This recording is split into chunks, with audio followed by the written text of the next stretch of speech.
Since we have so many Nashville people, you mentioned the Nashville music notation system, the numbers, the number notation system. Yeah. How important is that, or how much of a leg up is that to know before you get to Nashville as an intern? I mean, how often do you use it? I use it every day. Right. Every day. What happens is this is how our sessions go, and this is how the other studios I've done work at. Like I did some stuff with that producer at 16 Ton Sound Station, now this studio, Music Sanctuary. It's like this everywhere in Nashville. You do your pre-production day, and you usually have the songwriters come in the studio. Most of the time, they don't know what they're playing, chords, or whatever they're doing. And so we'll have the lead musician, who's usually the guitarist, come in, and he'll just sit there and stare at what they're playing and just start charting. He'll start writing the charts out in this national number system. And so by the end of the day, we have a book. We usually cut 10 to 12 songs in a day, in a 4-hour block. And so what happens is... All the LA students just went, really? What? Yeah. Yeah, well, we had a guy who's from LA who we just did a record on, and he thought it was going to take us 4 months to do the record. And we had all the rhythm sections done in 3 hours. And then the next day we brought him in to sing on top of that, and he did all his parts as good as he could that day. And then the third day we brought the lead sections in and cut their parts. And then from there it was just mixing, fixing his vocals, deciding if we wanted to add more stuff on overdub sessions, and the record took like 3 weeks instead of 3 months. And so, yeah, it's been awesome. So like that's how it goes. Like pre-production, we get the charts done, and we use track sheets just like the track sheets here. Like he had that going before I even got there. Like I didn't have to mention, hey, we should do track sheets like this. He already had that going. It was like identical. So it was just kind of like, wow, everything I learned here just transferred directly over to that. And so I already knew like what to expect on that stuff, and I could already interpret what those things said, those track sheets. And so it was cool. So we get all that pre-production done, and every musician gets a book with all the charts in it, and then they're set up at their headphone stations.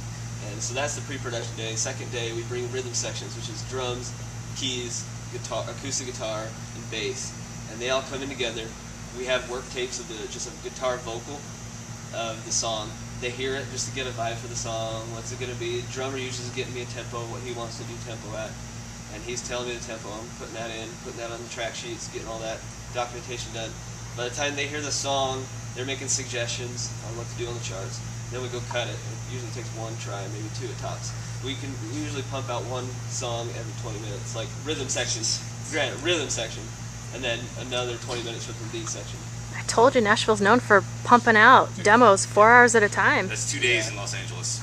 So it's like it's crazy because it's like we do all that, and then but I would say national numbers is key. Like the way, I don't know if you guys have heard, like the way national numbers work is like, let's say the key is A.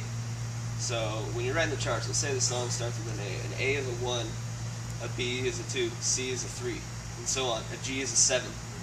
And so on the chart, you would just see like a 1, a 7, 3, and so you know what to play because you know what key it is. And then there's some jargon, like they use diamonds, and they'll put a diamond around the number. So if it's a 1 and they have a diamond on it, that's like a diamond 1. Or you might have a musician say, can you punch me in at that diamond 1 on the tag? And so it's like a whole different jargon. And so I'm looking at my charts, I'm counting bars. The charts come in bars of 8, every line. And I'm keeping track of bars and Pro Tools time and everything's going on with that.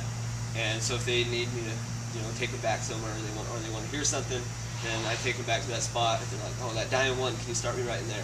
Maybe give me 2-3 bars lead into that. And basically, like a diamond is basically they're strumming out and they're going to hold it for 4 beats. That's a diamond. And so it's like those climactic parts. How about this for the Nashville students and for anyone that wants to know it? How can they learn the number system? I believe if you can Google it, there's places online. There's all kinds of stuff. Yeah, Brett, he actually showed me how to do it because he was out in Nashville, and he showed me how to do it. And then I Googled and YouTubed much more stuff, and then just started learning it through that. And then I got a book on it. And then but it helped because when I'd be on sessions at the studio I interned at, they'd ask, do you read numbers? Yeah, and they'd be like, okay, cool, and then I'll let you help them out. It's definitely a leg up for anyone else if you guys know it. Yeah, because if you're going to work in Nashville, you're going to be using it every day. So what other advice can you? I mean, you spit out a little bit right at the beginning. So what other advice can you give to these cats that are coming out 12 weeks of working for free? How to stay positive, keep your attitude good? I just stay in the city you're at. When your internship's up, don't leave. Stay and continue, and ask them if you can continue interning for them. If they say yes, thank them for letting you stay on with them, and just stick it out. Get a part-time job and stick it out till something happens. And network with people is what I'd say. Don't leave. It's a waste of 12 weeks of being there, because you're just setting the foundation to be able to start getting to know people, and it's like a small town, and especially, I don't know how it is in LA and New York, but in Nashville, everybody in the music business knows everybody, and you will get recognized, even though you might not be feeling like you're getting recognized. But if you work hard and don't gripe and don't complain, and you just kind of go about your business doing your thing, and you get the job done, and they never have to ask you twice, then you'll get recognized sooner or later. Yeah, it's pretty much the same in any market. I mean, everybody in the recording industry knows everybody. They know else, everybody. no matter it's where a small you club, man. You hear the gossip, you hear everything. Yeah. So, yeah, it's a lot of fun, and then you start. Remember what we told you guys. Whenever you hear a name that you don't recognize, write it down and go research it. That way, you have something to interject into a conversation, maybe at a later time.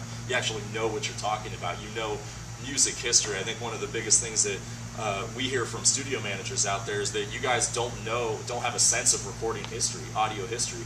Who's done what? Who's instrumental in doing these things throughout recorded history? And so write that stuff down. It's only going to help you out building your network base, just like Clint said. It's all about your reputation and your network. So cool. Clint, dude, thank you so much, man. Thank you very much. That being said, have fun.